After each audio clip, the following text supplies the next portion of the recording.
안녕하세요, 수인아빠입니다. 오늘은 아침부터 영상을 하나, 유튜브에 올라온 영상을 보지는 않았고요. 네, 올라온 걸 봤는데요. 주식 투자로 30억을 번 기법 강의, 뭐 이런 제목인데요. 6만 뷰를 봤더라고요. 이런 이제 뭐 기법 강의 예, 현혹되다 보니까 이제 개미들이 다 털리게 되는 건데요. 제 생각은 그렇습니다. 제가 좋아하는 성필규님이 한 말 중에 이런 말이 있습니다. 호구에 관한, 주식시장에서 호구에 관한 이제 얘기인데요. 내 주변에 호구가 안 보이면 바로 내가 호구다 라는 말씀을 하셨어요.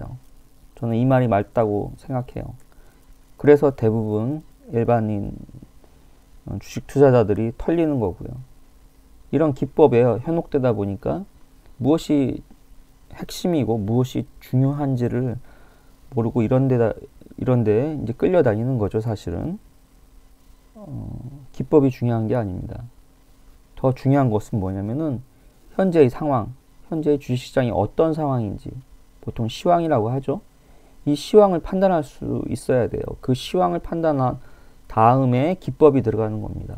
전략이 필요한 거고요. 기법이라는 것은 결국은 전략이거든요. 어떤 전략?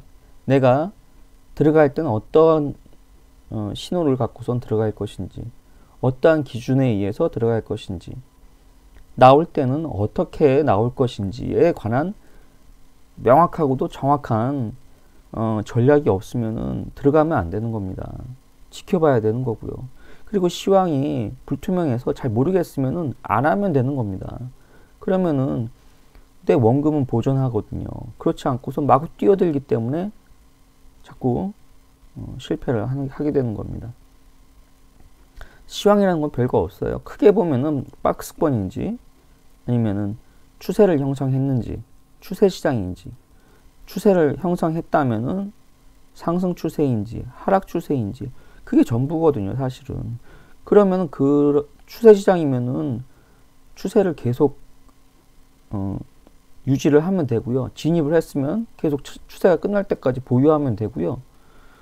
박스권이라 하면 저점 매수해서 고점 매도하면 되는 겁니다. 물론 여기는 저점 매수, 뭐 고점 매도의 방법에 있어서는 굉장히 샤프하고 그런 방법들이 있겠죠. 하지만 여하튼간에 더 중요한 거는 그거라는 거죠. 그 다음이 기법이라는 거고요.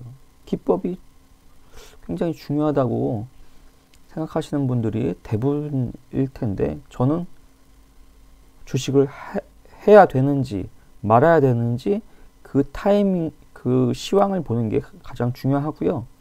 그 다음에 그 시황에서 추세가 형성됐는지 추세가 형성되지 않았는지, 이게 그 다음이라고 생각되고요. 그 다음이 기법이고요. 그 다음에 여러 가지 마인드 컨트롤이 더 중요하다고 생각합니다. 이런 거에 자꾸 현혹되다, 기법에 현혹되다 보니까 개미들이 매일 당하는 겁니다. 오늘의 결론입니다. 기법에 현혹되지 마라. 기법은 그냥 기법일 뿐입니다. 그게 뭐 대단한 것도 아닙니다, 사실은. 그리고 원칙을 세련되게 만들고 그 원칙을 목숨처럼 지켜야 됩니다. 그래야지 당하지 않습니다. 원칙을 지키는 게 중요합니다. 또 한 가지, 지금 당장만 생각하지 말고 멀리 보고 투자하십시오. 너무 단기적으로 보다 보니까 자꾸 실패하는 겁니다. 기회는 많습니다. 기회는 많은데 자꾸 짧게 생각하고 단기적으로 생각하고 그러다 보니까 자꾸 털리게 되는 거죠. 오늘은 여기까지입니다. 감사합니다.